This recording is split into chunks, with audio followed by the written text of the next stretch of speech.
Good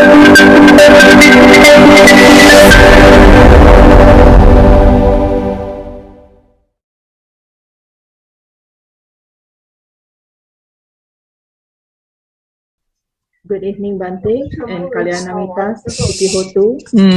I'm Kalyana, your moderator tonight.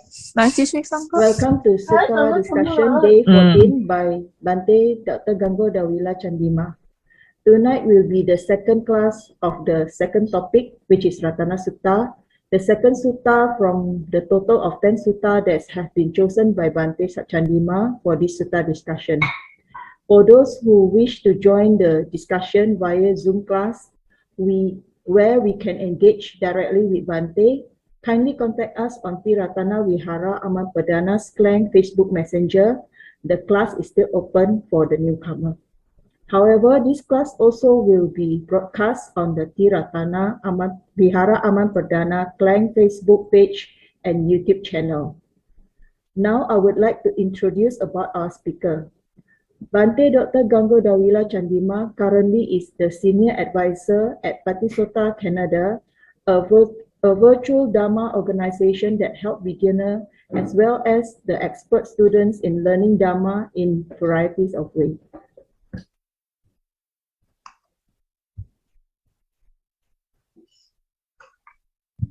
Many people are interested in Dharma Pariyesana, Patisota's most acclaimed interview series, which Bhante conduct on regular basis. You can check on Patisota with the link www.patisota.blogspot.com. Bhante Chandima earned a PhD in Buddhist Studies in 2015 from University of Sri Jayawardenepura in Sri Lanka. From 2012 till 2015, Bhante served as Theravada Buddhist chaplain at the University of British Columbia, Vancouver, Canada. And in 2016, Bhante was a research fellow at the Center for Studies in Religion and Society of the University of Victoria, British Columbia, Canada. Without further ado, we welcome once again Bhante and thank you very much for the talk. Sadhu, sadhu, sadhu.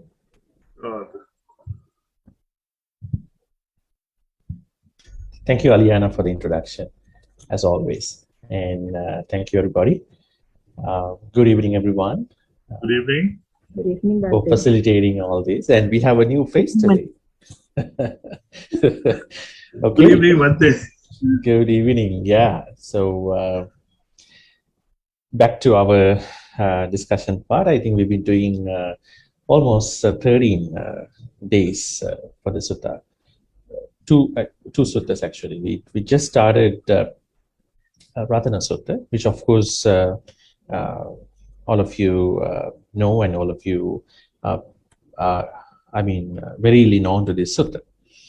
Okay, so shall we begin the discussion by paying homage to Buddha 3 times? Sadhu, sadhu, sadhu. Namo tassa bhagavatu arahatu samma sambuddhassa. Namo tassa bhagavatu arahatu samma sambuddhassa. Namo tassa bhagavatu arahatu samma sambuddhassa. So today is day 14. And we left up at the second stanza last Friday, so we're gonna continue from stanza number 3 and 4. So I think 2 stanzas are, I guess, adequate, sufficient for our discussion, because there are additional things that we may be looking at while understanding the meaning.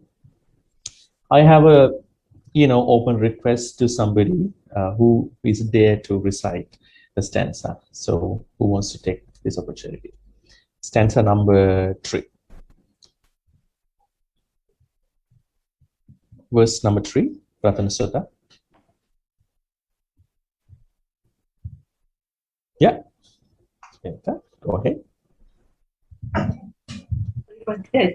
You seem to be in a public place. No, I just came in from, okay. from my office. Sorry. Okay, great.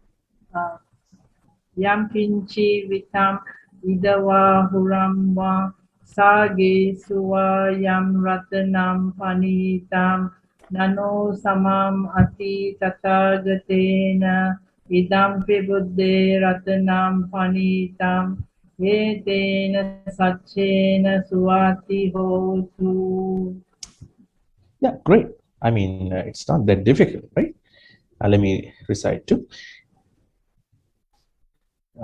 Now, as I always mentioned, there is something called, sibilance, aspirants, where we need to place emphasis because of some letters where you need to, articulate properly, as Vinita did exactly. Yang kinchi vitang idha is aspirant. Idha va hurang va. Saggesu vayang ratanang panita. No samang athi is aspirant. Tathagate. Tatha is aspirant too. Idang pi buddhe. The H, na Buddha. Some people use like Buddha. I mean, it's kind of a way they get used to.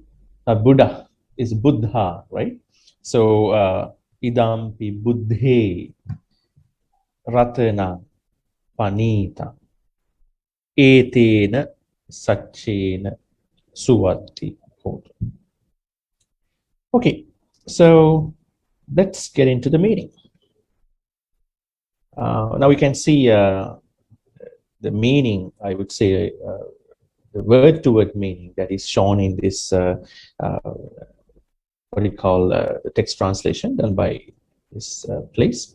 I hope everybody has this doc right, because we already shared on our WhatsApp group. So in that doc, we can see that word-to-word translation goes yang kinchi, vittang, idava, this way. So yang kinchi means whatever, but whatever has to be found out with the other term, vittang. Vittang means anything that is valuable. We have lots of things that are valuable, right? Now, for a parent, children will be the most valuable thing to do. Right? So in the same way, there are different things that are valuable to different people.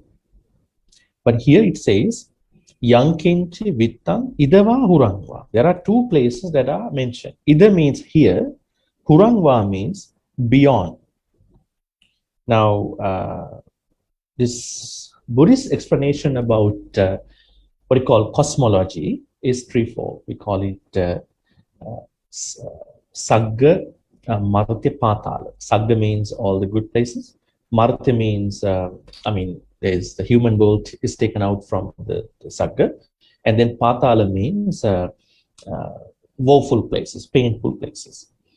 If we're going to nail down this to further levels, we can say there are three particular worlds that we have to understand by Hurang. That means what you call Naga world, Supanna world, and Asura world. These three worlds are very interesting. I mean, let me type that for you here, because you might see what I'm talking now. Naga world. I could say realm, actually. Or you could say world too. Naga world. And to Supanna world. Number 3, Asura world. Now, the sutta is trying to look at all the valuable, precious things out of all these worlds, Naga, Supanna, Asura, or all the heavens, including human realm, okay? In addition to the hells, because hells you don't see anything price, anything valuable. So, out of all these worlds, human world, other heavens, and these three worlds, in addition to the hells, Naga, Supanna, Asura, it is said that Nano samang atti tathagate. There is no price or valuable treasure other than the Buddha. It's pretty clear, right? There's no valuable, pricey treasure that is compared to the Buddha. Now, when you say Buddha, what is Buddha? Because this term is actually highly, I would say, misapprehended by many people. Now, how do we understand the Buddha? Is this word common to every Arahant as well? Those folks who have some reading can share with us. I mean, how do we understand the word Buddha? Is it commonly used for every Arahant, or is it only used for the Buddha, one Buddha? So how do we separate that out? I think here is regarding to Sama Sambuddha, Bhante. Yeah, here it refers to Sama Sambuddha. But if we learn, this word called Buddha, we need to understand this on a, I would say, deeper level, right? Otherwise, we may have a perception that we can use this to only one person, Samma Sambuddha. We have a couple Buddhas, right? Samma Sambuddhas, Pacceka Buddhas, and what's the third category? Arahant. Arahanta Buddhas, we call it. Even Arahantas, we call them as Buddhas. Arahanta Buddhas, Samma Sambuddhas, Pacceka Buddhas, Arahanta Buddhas. Now you can see the word, this word Buddha is a common word to every enlightened person.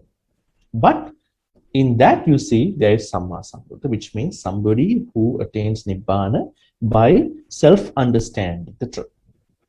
And there is Pacceka Buddha, somebody who understands by the self-enlightenment, but there is a problem with the transmission, because it is said that Pacceka Buddha cannot transmit the Dhamma as the Samma Sambuddha.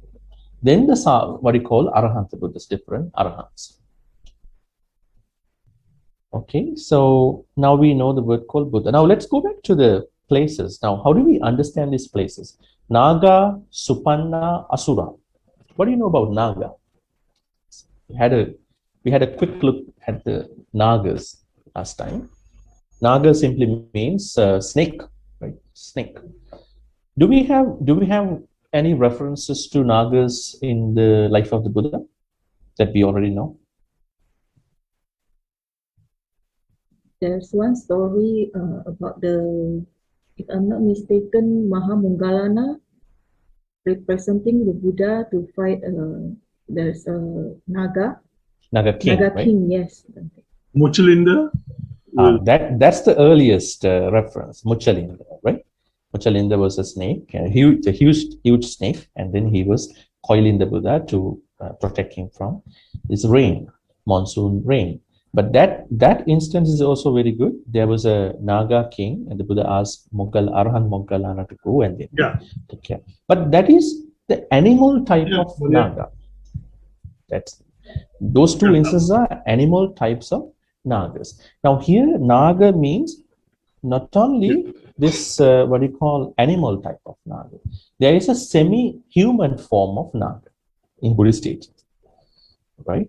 There's a semi-divine or semi-human form Nagas also present in the Buddhist text. How do we understand these folks? There was one example in the Vinaya.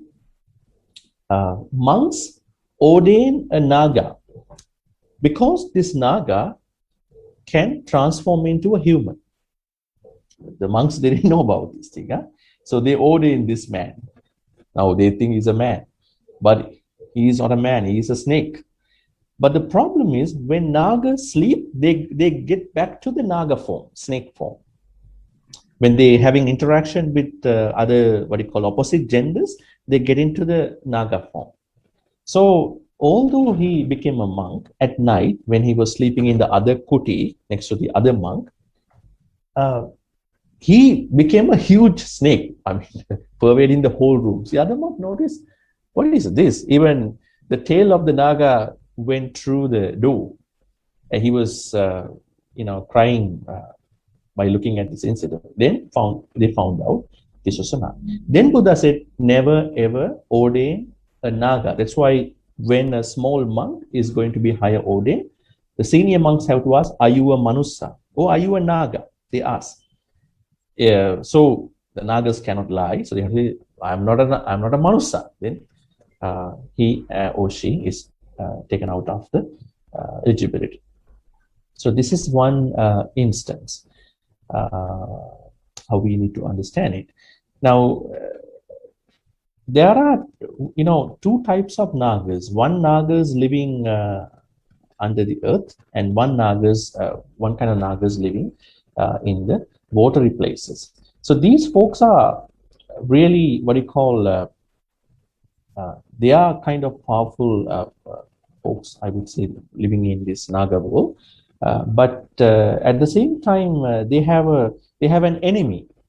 There are sort of other beings who are always preying on Nagas. We call them as Garudas. The Garuda world is the second one.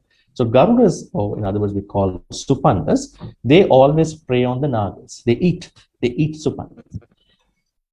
If you notice one sutta called Mahasamaya, I think you know this sutta in the Paritta Chanti book, Mahasamaya. In the story to Mahasamaya Sutta, it is said that the Buddha prevented the possible attack that a Garuda was trying to do on a Naga.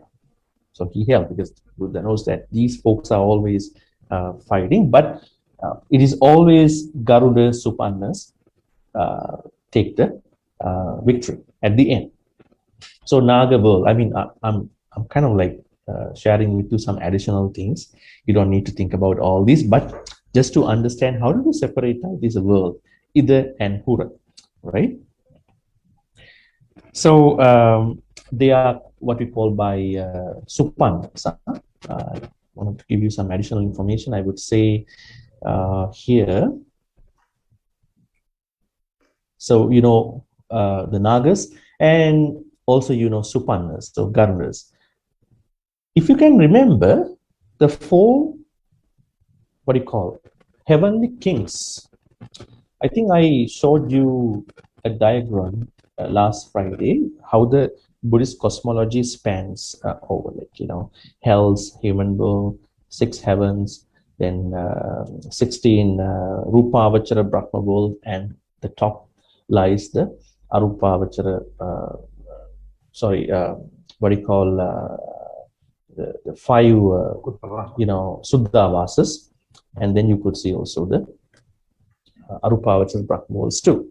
So in this diagram, if you could notice that the 4 heavenly kings are the, what you call, the basic level of devas, right? Called Viruda, Virupaksha, Vesavana, Dhritarashtra, right? So they are the basic main devas who are actually taking care of the whole world. It is said that the Vesavana is the king of the Yakas. He is the king of all the other devas that in those 4 worlds. Virulha is the king of all the Kumbhandas, is the king of the south area, and Dattaratta is the king of all the Gandhabas. He is the king of the east area of the world, and Virupaka is the king of the Nagas, who is the king of the west. Now you can see Nagas here. Nagas are under the Virupaka. Okay, so all the Nagas are responsible for their behavior to Virupaka. So it's kind of a very, I can't say it's a messed up world, it's a complicated world. These beings are attached to different kings, right, in those heavens. So, Okay. Bhante, these Nagas, they live in their own rims. There are 2 places that are mentioned for their habitat. One is some Nagas live under the earth. Some other, most of the Nagas live near the, watery places, or in the water. That means in the human realm, is it? Yeah, they are visible. They're in the human realm. And then this Naga represent a malignant force, is it? So it will cause harm to human beings. It is said there were instances where they cause harm, but they have only they can only execute such things only when a human being is on immoral activities, akusalas. Right? When you are with akusalas, not even these Nagas, but also Even other humans also attack. Like, let's say you are very stressed out, you are burned out, then your friends also attack on you, bully on you, right? Because you have no energy. When you are weak, all the other beings can take you over. Not even Nagas. But for those folks who are very bad, like in terms of akusala, they might be, prone to these They beings. also can be helpful to human beings. They also can help human beings. Because Nagas are part of a deva, right? They are also devas, kind of devas. So they protect. Yeah, that's why when you go to some temples, you can see the Nagas, these Yes. snakes at the entrance, very long snakes. So they are protecting the shrine room, the temple, the good folks, like that. Okay, so this is not our emphasis. I'm trying to share with you these things. I don't think that this is the emphasis. I'm trying to share with you what are these worlds and how do we understand the Buddha, in this case, as a Ratana, the best Ratana. Okay, so we talked about Nagas and we talked about Supannas, which means what you call Garundas. Actually, Garunda is a word called for birds. There's an airline too, Garuda Airlines. Garuda is a so it's kind of Indonesian Airlines. Indonesian airline. Probably they might. Oh, Sita is looking at us. I don't know what she has to say with us. But anyways, Garuda or Supanna is a name for this mythical bird. We call it a mythical bird, but it is what we see textually in those books. So they always have fights with Nagas. It is said that they eat Nagas. So, but there are beings like this. And then the Asuras are particularly very important beings. I wanted to mention about them a little bit. Now, who are these Asuras? Are they very powerful than Nagas and Supannas? Yes, they are very powerful because they were living in the Tavatinsa heaven before they were pushed to push out of the heaven. Actually, this god called Sakka, he made a master plan. His plan was giving some kind of a wine, we call it Gandapana, to Asuras, and when they were intoxicated, asking his companions to push them out of the Tavatinsa heaven. And then he did that. But these Asuras could not find out the way out. They were still thinking they are still in the Tavatinsa heaven. But they found out something to notice that we are not anymore in the Tavatinsa. How did they find out? They found out there's a tree called Chitta Patali. Now, this tree is not seen in the Tavatinsa. These trees are, seen outside of the Tavatinsa because they only saw the tree called Parichattaka tree, coral tree, that is only visible in the Tavatinsa. And they found out, this Sakka chased us out, so we gotta get back our kingdom again.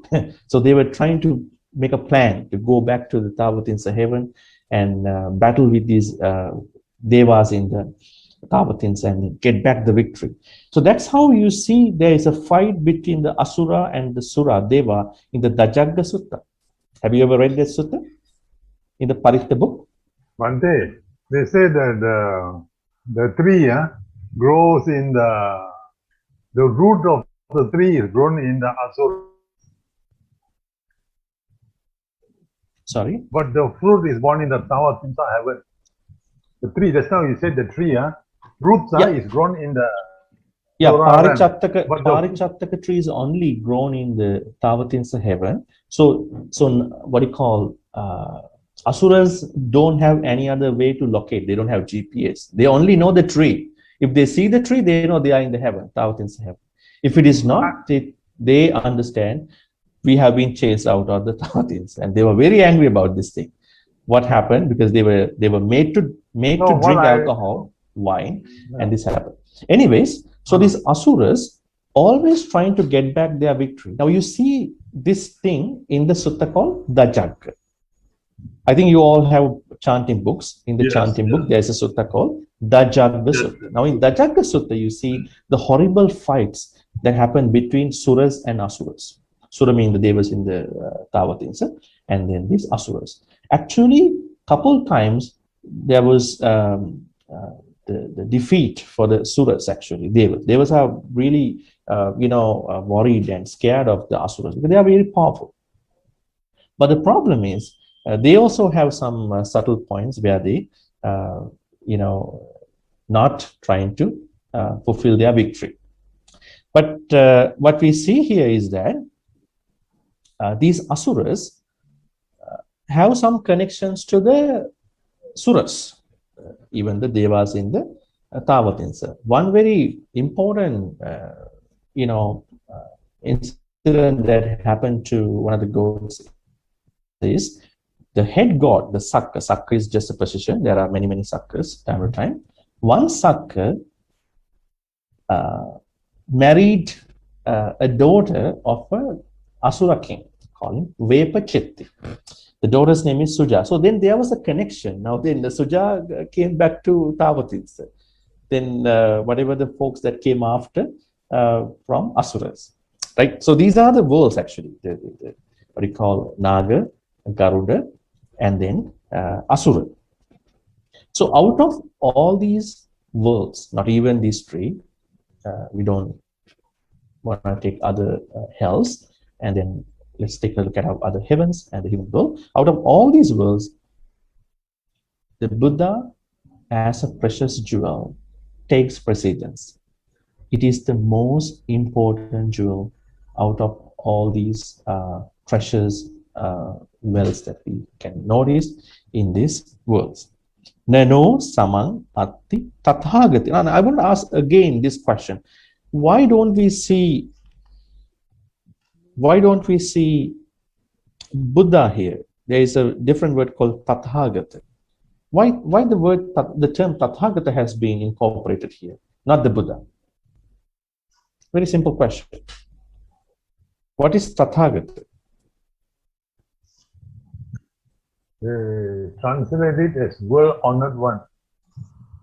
Yeah, that's a translation. I mean, you can have an educated guess, right? So, though you don't know Pali a lot, but you can guess, experience, knowledge. The all-knowing, right? the all-knowing. All-knowing is omniscient. Call it Sabbanyu. That is a different way of looking at it. Many times the Buddha referred to himself as Tathagata. Especially in the suttas. In many suttas in the Sutta Pitaka, we see Tathagata is the term that is used for the Buddha. Because Buddha is a common word for everybody, especially the enlightened folks. That's why this Tathagata means someone who has gone to the truth. Tatha means the truth. Gata means someone gone. Someone who has gone to the truth. So what's the truth? The Four Noble Truths. Someone who has gone to the Four Noble Truths is Tathagata. So, I mean, you can say that even all the Buddhas have gone to the truth. But this is a specific term for the Samma Sambuddha. Idampi buddhe ratanam panita. Etena satchena suvat. Now, idampi, this, then buddhe ratanam panita. In the Buddha, this is this precious jewel found. So you can see this is kind of a repeated phrase that you can see couple stanzas. And then, by the power of this truth, this is the truth, by the power of this truth, then may you be well. I mean, here, suwatti. Sotti means well-being. May you be safe or may you be well. By the power of Satcha here means assertion, the truth. Okay, any questions? Any questions regarding this? This stanza? Venerable, if I may ask, what is the macro picture of the Ratana Sutta? What is it that the Buddha was when he recited the Ratana Sutta at Vesali? What was the ultimate intention? Yeah, the That's ultimate. my question. Great. Ultimate intention was to, now the sutta was given to Venerable Ananda earlier. Now Yeah. he didn't recite. He only recited, told Venerable Ananda, and then to recite this across the city of Vesali, which was plagued by these what we call famine, diseases, and those evil spirits. So the macro picture, is to ward off these three, threefold plagues, calamities we call. That's the intention, that why it was actually given. The micro picture is to understand the importance of the triple gem. That's the micro picture. So there are two aspects in this big scenario.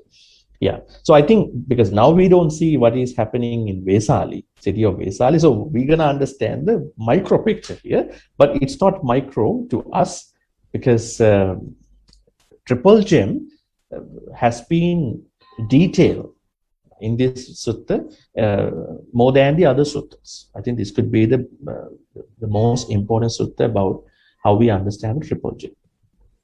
Why is it, Bhante, why is it when this Ratana Sutta was chanted by Ananda in Vaisali, it is very effective. Very good question. Very effective.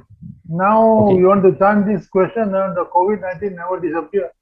It's still here. And many people have already chanted. Why is the difference? So we have to carefully connect this kind of thinking to the scenario, because it's, on one side it is the spirituality, on one side who is going to recite it. Now I will tell you the answer to the first question. Why it was given to Venerable Ananda? Very good question. The answer to this is, there are monks and nuns in the Buddhist order that are skilled for different tasks. Now you can see Venerable Sariputta. What was his position? What was his most skill out of all the other monks? He was the deputy of the Buddhist order, but he has a special skill that you don't see in other monks and nuns. What was it? His wisdom. His wisdom. And also, he is called as Dhamma Senapati, repository of the Dhamma. And what about the Mohamoggallana, Arhat Moggallana? What was he famous for? Skillful? Psychic power. Out of the monks who can do psychic levitation kind of stuff. Then what about Venerable Ananda? Come back to Venerable Ananda. What was he famous and skilled for? Good memory. His memory. That's what we know. I mean, that's the most famous thing. But there was something else that we need to understand. He was the monk who is most compassionate out of all the other monks. The most compassionate monk. So maybe the Buddha asked to deliver this sutta to the most compassionate monk. That means when a monk is chanting, monk has to be very compassionate. Otherwise, it's going to be just a reading of a text. Anybody can read a text. Even a drug addicted person can read a text. Right? Anybody can read a text by looking at a book, reading a book. But the most compassionate and the virtuous person can create a lot of effect. Now here, Venerable Ananda was the one who was asked to do it. But on the other hand, he was an Arahant too. Right? He was not an Arahant at that time. Yeah, but his compassion takes over even the compassion of even Arahants. That means this Arahant, this big idea of being an Arahant is what you call, is superimposed by understanding different skills of different other monks who are not enlightened, actually. Right? And we know there was an Arahant who was calling people as outcasts. Remember? Yeah. Pilintavacham, right? The monk called Pilintavacham. So there are different Arahants. So the reason why it was given to Venerable Ananda was he was the most compassionate monk. He really wanted people to get out of this suffering, and then he was given this task. And the second question that you asked was kind of a very careful. I had to carefully answer it because we don't know which part is not happening very well. Now you know reciter's part and the compassion, and how it has to be spreaded through, extended to the other folks. We never know what's lacking here, what's not really happening here. But according to the suttas, we can say, I'm talking from the suttas background, compassion, good understanding about what's inside the sutta. Especially, a monk has to chant the suttas by knowing the literal and the what you call the bigger meaning of the suttas too. Otherwise, it's going to be a reading that somebody can do. And then, so the skill, compassion, and the particular event, right? Bhante, if I were to throw you a question, Sri Lanka is having so much of problem, and there are so many monks, 60,000 monks around. I mean, are you saying that there is no compassion in them when they are chanting the Ratana Sutta? So I'm trying to investigating my own monks. No. I mean, the trouble in Sri Lanka has been going on. Okay, great. And Ratana Sutta is one of the diagnoses which the Buddha gave. Vasali is a good example. Okay, that's a great question. What is wrong? Okay, so here's the thing. Now the Buddha said, "Anujanami bhikkhave rajanang anuvartita." Monks, keep to the rules of the king. Don't try to change the rules of the country. But here, in Sri Lanka, there are a couple monks doing the parliament too. I mean, they are taking the opportunities in different ways. I don't know how things have been working, especially within the structure of the monastics. So, and I'm not the person who is going to talk about it. That's not my field. Plus, okay. I can talk, but I think it's not relevant at this point. It's not relevant. It's not relevant. Right. But when I explain to you these small points, you may question. That's very important. You may question where things may have gone wrong. Compassion, skills, this understanding of the meaning of the suttas. Right. I remember there was one monk who took a helicopter and then sprinkling water every corner of Sri Lanka. I mean, just when the COVID just started here in Sri Lanka, spending a lot of money going to the south, going to the north, going to the east and the west. I mean, people are suffering even at that time, no food sometimes, Anyways, so it's a different scenario, but as a theoretical point here, there are a couple of things that have to make up to understand what you call the progress of this sutta to take effect. So the compassion, the level of compassion that the reciters have, and the knowledge of the sutta, literally, also the figurative knowledge, we call the deeper meaning, and then how they're going to connect this to the contemporary issue, right? Now, Bhante, if I may stop, what do you mean by the figurative? You use the word figurative intent of the sutta. Okay, I take the figurative. I take the word figurative. That is not only literal. Now, literal meaning is the word. You see the seemingly meaning. What you call the applied meaning, right? That you can see. But there are deeper meanings within the context of. Now, for example, I would say now here. What you call Itava Hurangwa. Now the translation goes in the world beyond here or the world beyond. Now, what is beyond here? Now, beyond is not given literally here. We have to read some other additional readings about these other worlds, right? So, I mean, I don't know how many people understand this while they are reciting. So, it's a problem. Okay. So, they don't understand. So what you're trying to say is not the superficial meaning, but the underlying meaning. Yeah. Wouldn't the underlying meaning would be a better introduction to this? Yeah, I mean, I'm not.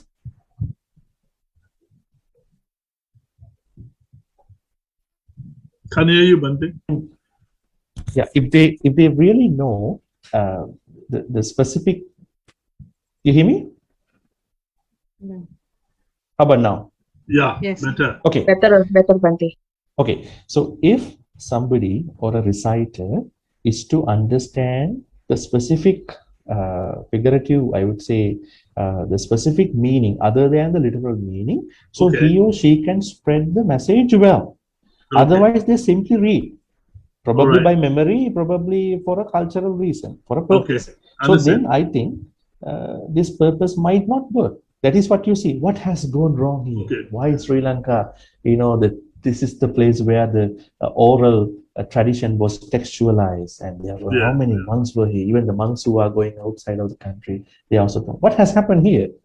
It is a mix of many other issues, not even Okay, this. understand. Thank you. Yeah. Bhante, Yeah, Aliana? sorry. Bhante. The first two, sorry. The first two verses, Venerable Ananda is addressing the Devas, right? Yeah. Here, the third verse is addressing the people of Vasali. Is it correct? No, he's not addressing the city folks over there, because city folks are suffering even at this point, right? So he first, now he's talking to the, what you call, non-humans here in general. Non-humans, the bad guys and the good guys. He's talking to them in common. Now here it says, once he started the third stanza, all the bad guys left the city of Vesali. So now we understand he is addressing the good devas here. That is what we had to understand. The people in the city, they don't know, because the Venerable Ananda is going by sprinkling water. I think the city folks are surrounding the Buddha in the city hall, where the Venerable Ananda was going to come back to the point after sprinkling water. This happens, right? One monk is going to sprinkle water in a house, the other monk sitting somewhere else, and he comes back to the place after, right? Something like that. Is there any reason, Bhante, sorry, is there any reason why the Buddha did not chant the Ratana Sutta, but instead assigned Venerable Ananda? I'm still a bit confused on this, because he was already in Vesali. Okay. He actually chanted after Venerable Ananda came back. He chanted, and he gave couple talks for, I think, 3 to 4 days from Ratana Sutta. But as I told you, Venerable Ananda was the monk who was more compassionate. He was given the task. Probably he was deputizing this role. Probably deputizing the role, with Venerable Ananda. But it doesn't mean he didn't. He actually then again he recited the Ratana Sutta after Venerable Ananda came back to the city folks, and then he gave talks, other Dhamma talks on Ratana Sutta in the following days too. Thank you, Venerable. Bhante, I would like to ask, about the plague on the Vesali city. There are 3 forms: famine, non-human beings, and pestilence. The non-human being, is it Asura? Great question. We don't see Asuras are attacking humans, because they can attack Devas. Why do they want to attack humans? So Asuras are not supposed to attack humans, but they are very extremely jealous and angry beings, because what happened to them? Because they were chased out of the Tavatinsa, because they were made to drink alcohol, wine. So I think these folks could be other evil beings. I would say they could be pisachas, yakas, pisachas, who can eat, eat on humans. Yeah. And actually these evil beings came to eat the dead bodies of the city folks who died, who could not afford the food, right? They were not going after humans to eat. They were eating on the dead bodies. So I don't think it is like something that they are trying to eat alive, the humans. They were eating the corpses, actually, dead bodies. I would say pisachas and those kind of beings. Thank you, Bhante. Bhante, if I may. Bhante, in most of these chanting books, the introduction to the Ratana Sutta would say the Buddha uttered the following words. Yeah. So that would not be a correct interpretation of introducing the Ratana Sutta, isn't it? The Buddha is not the one who uttered the words. Well, Buddha uttered, but the sutta was uttered, given to public by Venerable Ananda. If this is not mentioned in the following of that, to the following of that, that's then right, that is not correct. That description is not correct. Yeah. But the Buddha uttered the words just like the Privately. Grimananda, He uttered privately to Sutta, Venerable Ananda. just like the Grimananda Sutta, the Buddha uttered recited it to Ananda, Yeah. and told Ananda to go to Girimananda and recite. No, that's a different sutta. Yes, that's a different. That's a Girimananda is another sutta. Same thing. In the same way. In the same way. Yeah. Would that be the same order? The Buddha recited it to Ananda first, and then asked Ananda to publicize it. Okay, in my readings of the suttas, when there was a difficult situation takes place, probably this what you call this Visalas incident, where you see the three calamities, and also when that monk was very sick, Girimananda, right? He was very sick, and there were other occasions where some people need emergency assistance. Like Buddha cannot go, so Buddha was busy. So he asked Venerable Ananda to go and help them. So there were such occasions happen. It doesn't mean he did this every time. Whenever he could, he went. Yeah. But whenever he could not, he asked Venerable Ananda to go and help. Because I think he should be very busy, talking to all these people, looking at the canon, how many suttas he had delivered. So So how would you introduce the Ratana Sutta? How would you introduce the Ratana Sutta? What would be the introduction narrative? Okay, so the famous narrative is a starter to all the calamities, right? The storyline of the common sutta is a good starter to all the calamities, pandemic situations. I would say evil beings, problems, and all that. But I think to me that is not uncommon to everybody. Everybody knows this actually, more or less. I think I would like to present this. Now you will see as I explain one stanza by the other stanza. I would like people to understand the contextual meanings, both literal wise and the figurative wise. That would be the most important thing. I think you will learn a lot of things that you never heard. I'm not saying I'm talking about the best Ratana Sutta explanation here, but I think that's the most important thing that I would like I'm to just trying to get the preliminaries done in my mind. Yeah. I mean, it's good for everybody. Everybody has a sense of what's going to happen, right? Okay, let's go to the second stanza. That means verse number 3. Who is there to read this stanza?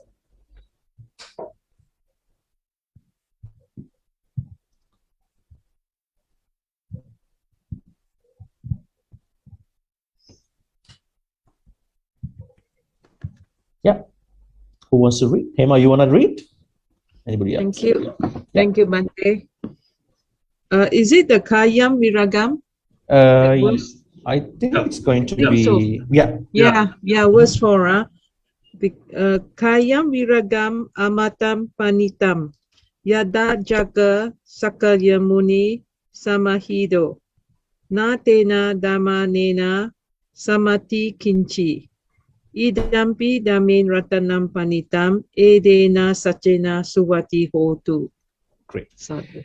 Kayang Viragang Amatang Panita Yadajjaga Sakyamuni Samahito Na Tena Dhammena Samatti Kinchi Idampi Dhamme Ratanang Panita Etena Satchena Swati. It's very beautiful to read this slowly, because now when you hear the chantings, they have their way of chanting. If you go to Thailand, Burma, Sri Lanka, they have their own way. So if you go to a bunch of houses in Sri Lanka, they chant in their own ways. So chanting ways are different, articulations too. But if you chant every word particularly as a whole, then you will see the real meaning rather than bypassing some other words for euphony, easy pronunciation. What is this stanza about? Now the what you call value of Buddha is now slowly transformed into the Dhamma now. Buddha and then Dhamma. There are a couple stanzas for the Dhamma, the value of the Dhamma, and then again the Sangha, then again the Buddha at the end. This is how it works. Dhamma. Now, how we're going to understand this preciousness of the Dhamma? Now, there are what you call different attributes of the Dhamma. Kayang is one attribute, Viragang another attribute, Amatang another attribute, Panitang is another attribute. We'll take a look. Sakyamuni, what do you call? Sakyamuni Samahito Yadajjaga. This is where we're going to start. The second line. Who is Sakyamuni? The Who is Buddha. Sakyamuni? Sakyamuni is another term, appellation to the Buddha, right? Especially the Gautama Buddha, because he hails from the Shakya clan. Sakyamuni. Samahito. Sakyamuni Samahito Yadajjaga. What does it mean? That means if any Dhamma that has been what you call Yadajjaga, found out by the Buddha in concentration. Now, the Dhamma was found out by the Shakyamuni Buddha when he was concentrated, right? Otherwise, you couldn't find. It's a self-investigation.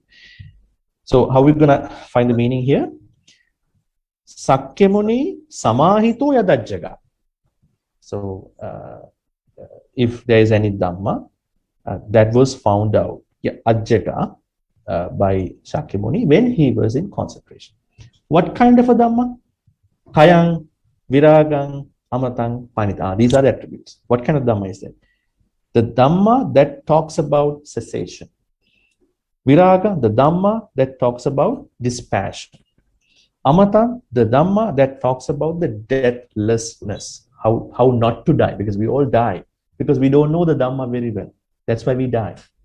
And Panita, the Dhamma that's the most excellent, because there are other Dhammas too, right?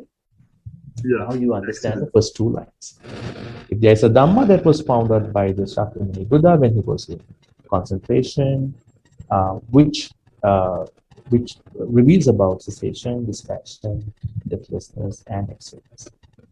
Na tena dhammena samatti kinchi. Kinchi samatti. There is nothing that is comparable to that Dhamma. Now, there are other Dhammas too. What are the other Dhammas? The Dhammas of other 6 teachers. Purana Kassapa, Makkali Gosala, Pahudakachayana, Ajita Kejakambala, Nigantanatha Putta, Sanjay Bila. These are the 6 very famous teachers that were very highly respected at that time, even far excellent than the Buddha. So this Dhamma is not comparable to, but he doesn't mention other people's names actually, just out of respect. Because saying other people's names and kind of stuff is not a good thing for a monastic, for a spiritual teacher, because there you are actually trying to show that mine is better. Even your thing is better, you don't say that in public. Yes. I mean, this is kind of a very good thing to talk about the interfaith context too, right? You see Dhamma in a different way, but you are very careful when you are talking, especially the spiritual stuff. Now, the rest is not very difficult to understand. I want to go back to these attributes. Kayang. What is Kayang? How does Dhamma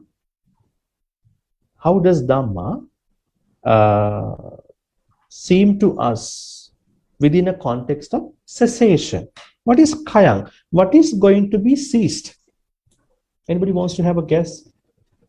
Through the Dhamma, what can you cease? The 3 evils. That's a good way of looking at it. 3 evils, what are they? Lobha, dosa, moha. The fundamental akusala root. Actually, they are roots, not the akusala. Yeah, akusala roots. And the akusalas come from those 3 roots. Now, there is a Sri Lankan monk who passed away many years ago. He wrote a book giving a number to akusalas called kilesas. He named, there are 1,500, 1,500 kilesas. I mean, somebody 1526. 1526. 1,526. Kiles Eddahas Fancy. Yes. 1,500. 1,000. When I did my master's in 1526 in the single book, Oh, okay. So it is said that there are 1,500 kilometers, but I think it even goes beyond that because Yeah. as we going to enter into different, situations in our life, especially with the technology sciences, we might do more akusalas, kilesas, but doesn't matter. So with the Dhamma, you're gonna cease those defilements starting from the Lobha Dosa Moha. We call them poisons too, right? And viraga, this passion, does Dhamma promote passion? Does Dhamma promote what you call uh, passion or tanha, craving? No, it reduces it. Yeah, it is not supposed to promote tanha or what you call passion. Although we have our secular passions, but when it comes to the Dhamma, it is not. Then amatang, that's a good term. What is amatang? What is matang and amatang?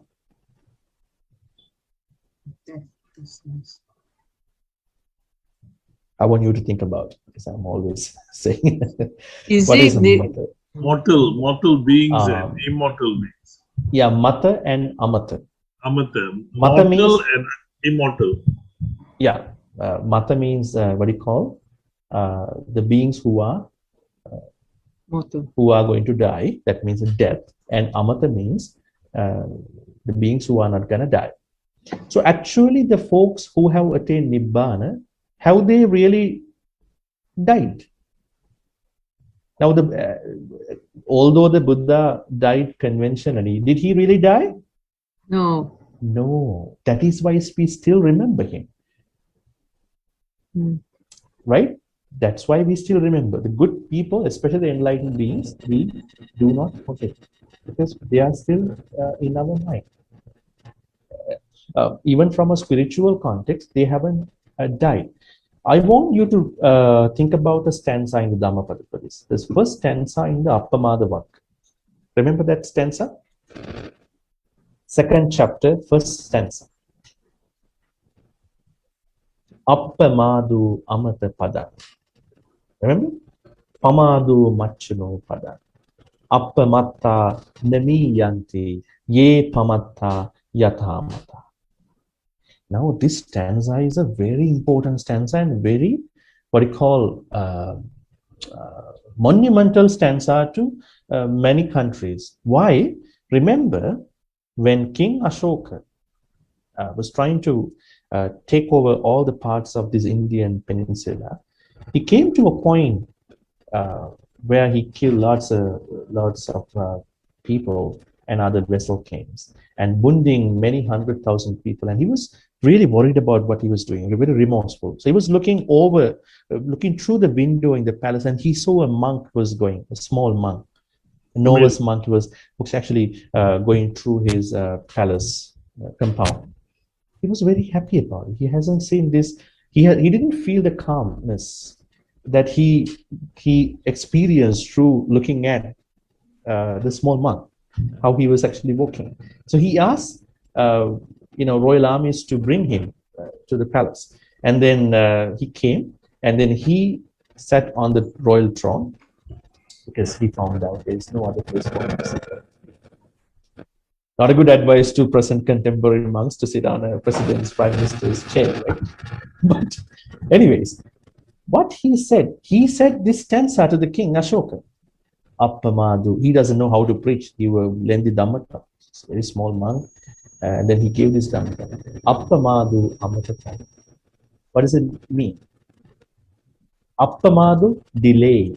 If you are late for anything spiritually and conventionally, then that is going to lead you to actually here appamadu, that means diligence here. Diligence leads to the deathlessness. You are diligent, then that means you're gonna attain the path. Because you know that being late will not take you to deathlessness. If you're late, definitely you're gonna die. Samsara. And then appamadu, pamado machuno pada. If you are late, that means you are not diligent, you are negligent, that is leading you to death. Appamatta namiyanti. If you are not late, if you are diligent, You don't die. You die by convention, but you don't die by spiritual context. Very interesting, right? And then, ye pamattaya tamata. Although you don't die by convention, you're still living, but you are like dead folks. This is what that is applicable to all of us, right? If we don't learn Dhamma and practice it, that means although we are living 100 years, whatever they say, we are like dead beings. That means if you attain whatever the spiritual attainments, that is how you're going to be deathless. That's why the Buddha always says, try to find the way to the deathlessness. Buddhism doesn't say, we are dying, so be impermanent. Try to understand the impermanence of the death. It is not the rubric of the Buddhist teachings, especially if you look at the Abhidhamma and these five teachings. The Buddha said, no, there is a way to be deathless. Folks are dying, people are dying, but there is a way to be deathless. Find that out. That's what we understand here.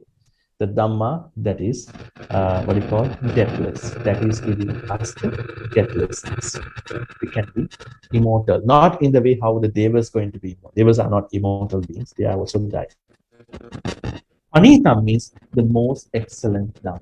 Because if you look at, I don't want to mention those names of other religions. If you look at the contemporary, I would say, the ancient teachings that were parallel to Buddha, they have their own ways of finding the bliss, especially the jhanic practice. The jhanic people, they want to practice samatha and then want to find the bliss, but they never know the bliss can expire from a moment, from a split second. The Buddha said that is very, impermanent. So you don't actually think that it's going to stay with you. So shift your focus from samatha to vipassana. That is where you find deathlessness. But start with vipassana, then shift the vipassana, shift to the vipassana at a certain point when you are so concentrated. That is how we say this. The Buddha's Dhammas is the most exquisite Dhamma. Not without a fair reason. There are so many fair reasons, but we're not going to argue with anybody. But we understand this by us. Okay. Natena dhammena samattikinchi. Now you have a problem here understanding the both verses. Now in the previous verse it says there's no what do you call? There's no precious jewel that is compared to the Buddha. And then here what he says is that there's no Dhamma that is precious other than the Buddha's Dhamma. That's how we understand. So this is aiming at other Dhammas, so-called other Dhammas, right? So now this is the importance of the Dhamma. There's nothing comparable to this Dhamma. Etena Satchena, because of this truth, may you be well and happy. Now, on the other hand, I see, as Brother Premtilaka asks, how do I present this sutta? I mean, although we are at the initial couple of stanzas, I would say, in addition to the famous narrative of these three calamities and then helping the pandemic and the situation, understanding the real meaning, plus developing our compassion. This is also a treasure house for that. Because at the end of each stanza, it says, etena satchena, by the assertion of this truth, by the truth of this particular words, may you be well, may you be well. I mean, another way to develop, deepen, increase our compassion. Because our compassion should not be stagnated. Right? If you look at some people's compassion, they are almost the same. They don't know how to develop it to the further. So then, Ratana Sutta is another very, I think it's one of the very useful suttas to develop our, what you call, compassion. Got a question here? Bhante, is there any punishment for someone who are already reached Sotapana? Yeah, once failing on their meditation, are they going to face? In Buddhism, there are no punishments, no rewards. What Buddhism talks about is a self-investigation. There's nobody who is going to punish you. If you look at certain, I don't want to bring all these examples, it is a self-investigation. Even the worst criminal in this world has a chance to practice it. Right? That's what the Buddha said. even the worst criminal in the world. It may be the opposite too. Even the most good person, I mean, the comfortable, practical person has the same opportunity. There's no punishment. But if you are not practicing well, you are creating your own what do you call delay, stagnation within your practice. You should be stagnant. Because if you are not reaching any of these attainments, that means you are again going back to the samsara. You never know whether you can be a human again or not. That's how we need to keep. Okay, so the two stanzas are done. Any other questions about these two? We'll take a couple minutes and then we go back to the transference of merits.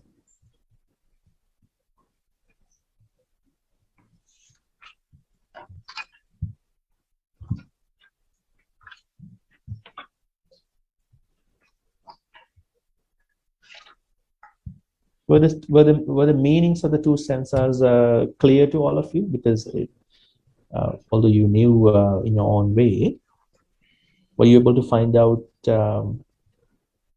some more insights about the two stanzas today? Yeah. Bhante, earlier you said that this Ratana Sutta introduces the Buddha, introduces the Dhamma. Would that be a good analogy to this whole sutta? The introduction of the what's the word you use, of the special ability of the Buddha and the uniqueness of the Dhamma, which cannot be equated with anything else. Yeah. This would be the upliftment and the projection of the Buddha and his teachings. Would that be a correct way to? Now, to give an answer, we have to study the Sangha too, a little bit. Now, I will give you an answer. Now, these insights have to understand from a very, practitioner background. It is not good to share this like in a place where other people wanted to get this experience, especially the benefits. Now, because we are trying to single out that this is the best person, this is the best teaching, these are the best disciples, right? Because I understand this a further commitment to the Buddha, Dhamma, Sangha, and then finding out more about these three aspects. So that is how it's going to benefit. And I think another area, example can clarify this. Remember the Tathagata Sutta. In Tathagata Sutta, the Buddha says, he's actually quoting the incident what happened with the Sura and Asuras, Devas and the Asuras. The Sakka, the god Sakka asked his fellow other gods, in case you get horripilated, you're scared, you are so feared at the Asuras. Asuras, Sakka said, you look at the end of the flag of some of the very famous other gods, Varuna, Pajapati, and all these people. And then the Buddha re-questions from the monk, is that gonna work for them? Because now the Sakka is asking other gods to think about this thing when they were scared. The Buddha asked, are these gods fearless deities? Have they already overcome the fear? Have they already eradicated the fears, or no? They still have that in different ways. So that means it doesn't work for these suras. So they can first start reflecting on the Buddha. Now, as we know here, in case by reflecting on the Buddha doesn't work towards anybody, then the Buddha said, then you can think about the Dhamma. What does that mean?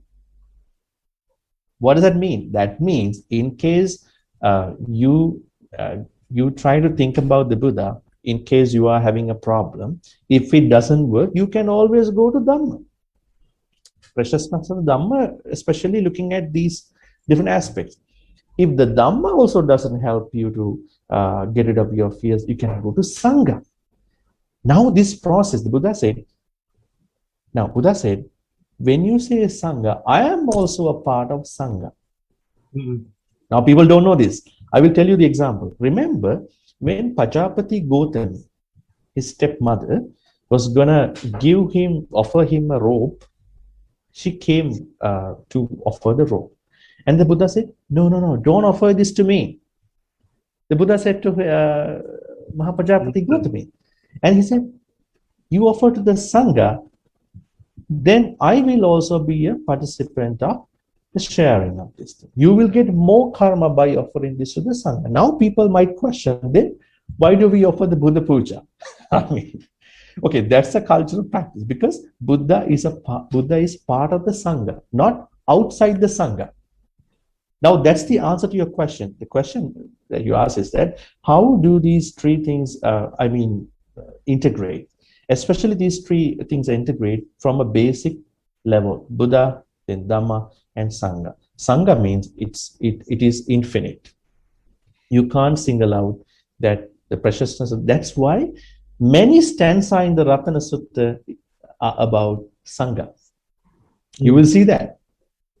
You will see it because Sangha is more powerful. But later on, when the Buddhist history has been evolving, later on, these traditions, especially the scholarly or non-scholarly monks, they're trying to look at the Buddha as a very, very different person. That's why the Buddha was taken differently.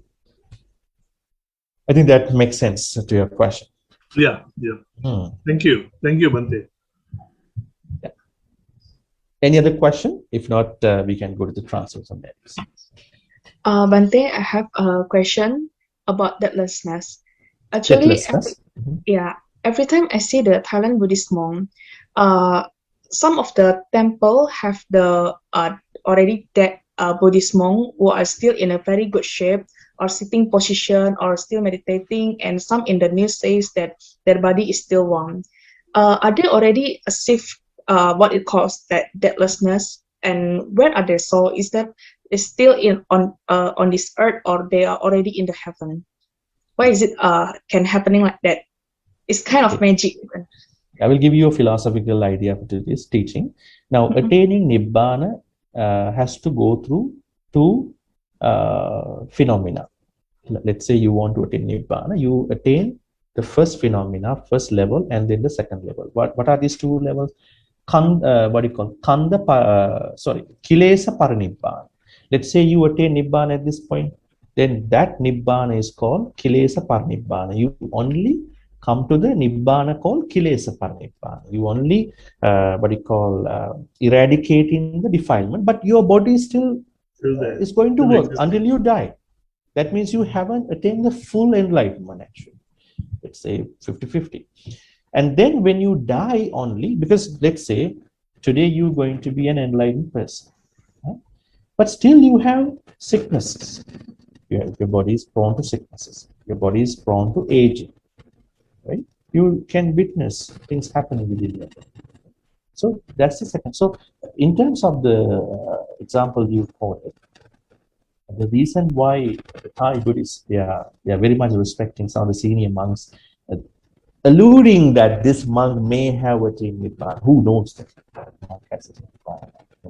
Nobody. But they, out of a lot of respect, they thinking this monk may have attained. They are doing it, right?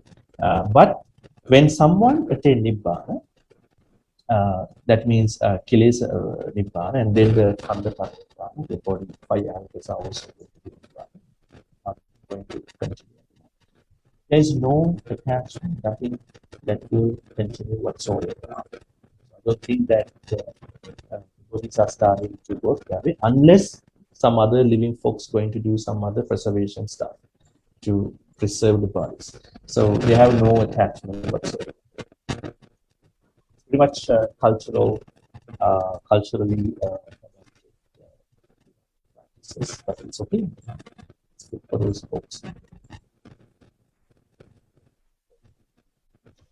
Bhante, so that means that if the Buddhist monk that we still we see already die but still have the complete body structure, it means that they still have the attachment to their body, No, Or no, no, no. That's not what I meant. I said when they die physically, that's it. That's the end of their samsara and even this body. But the folks who are living, they want to make out of the body, I would say, showcase probably the relics and all. They have nothing whatsoever after death. oh, But other people, let's say there is an arahant who dies at this time. So people might make a stupa, pagoda for them, and that particular monk. And they can venerate this. But the monk has nothing. He or she has completely done the samsara at the point where the monk attains the first level of enlightenment, and then the second level of enlightenment happens when she dies. There's nothing. That's the it's all done. The samsara is all done. Yeah, he or she has gone out of the Mara's presence. okay. Thank you, Bhante. Bhante. Good evening, Bhante. I just want to clarify. Just now you said there's two stages. One is the kilesa. They have got rid of all the. I wouldn't call to, sorry, not two stages, two types. Two types. Okay. So they have to move from one type, that is the getting out of the kilesa, right? Not really. Not really. Maybe I'll explain a little bit. Can Bhante clarify one more time? I just want to understand, because from what I see is, you get rid of the 10 feathers.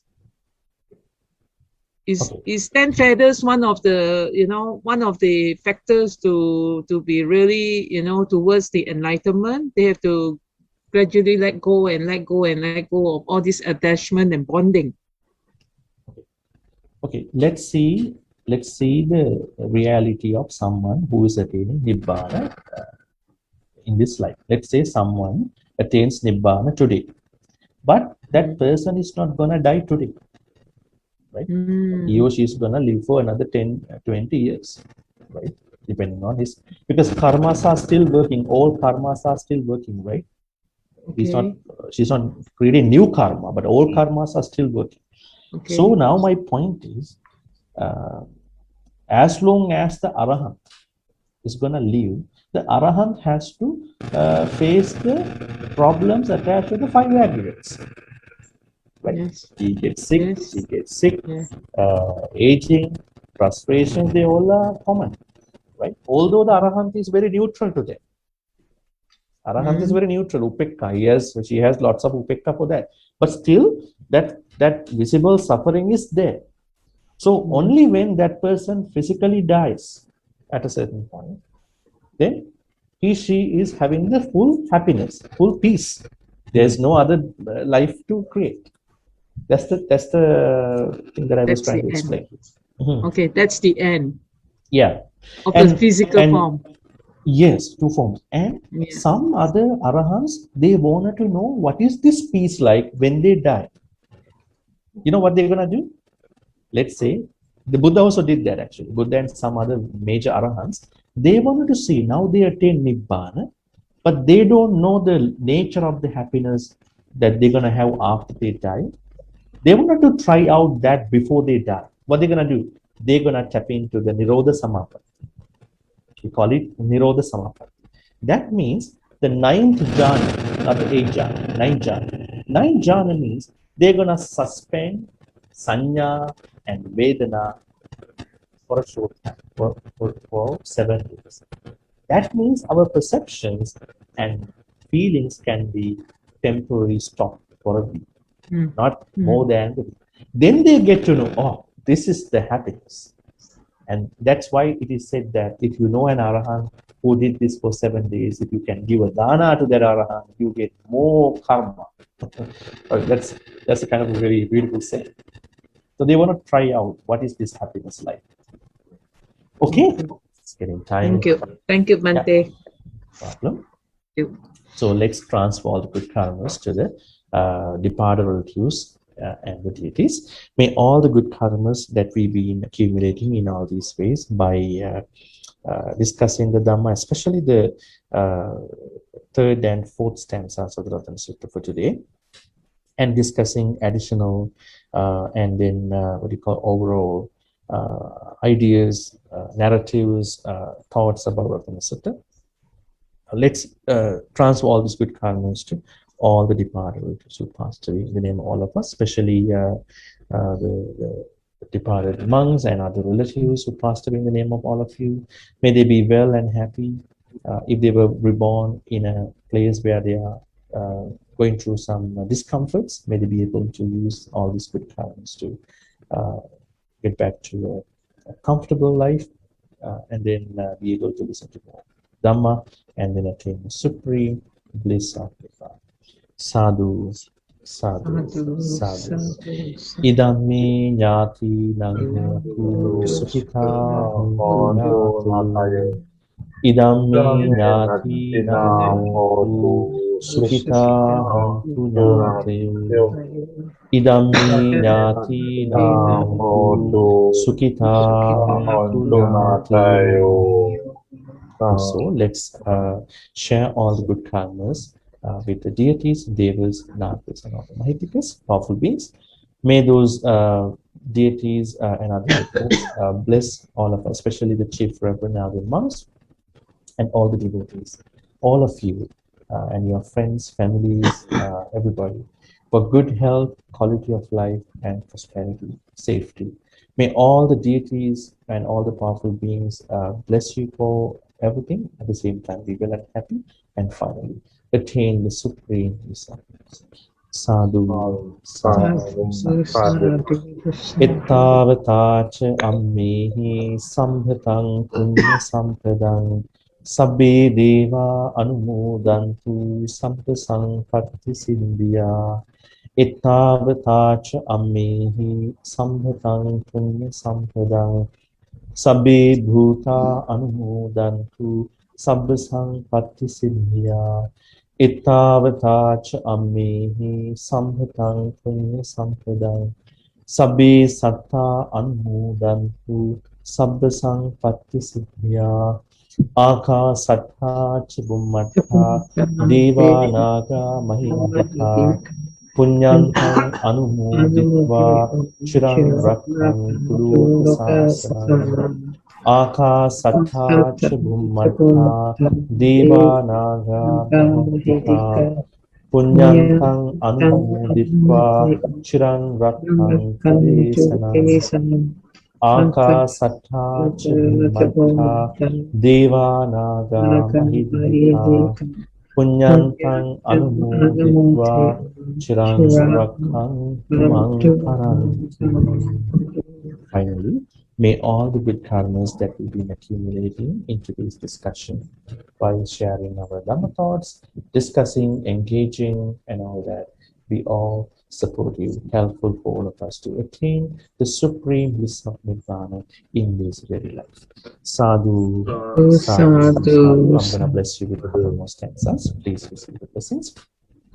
Abhivadana silis nichang vadha pachayino chattaro dhamma vadhanti ayuvannu sukhang balang ayura rogya sampatti sagga sampatti mevache ato nibbana sampatti iminati saminshate.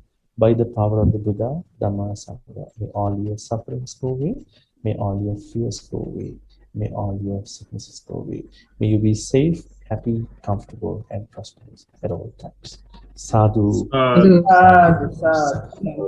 Thank you, everybody. Ariana. Thank you, Thank you. and good night, Bhante. Ariana, thank you. Thank you, Good Bhante. night. Good night. Bhante, good night. Sister. Thank you, Good night. Bhante. Bye.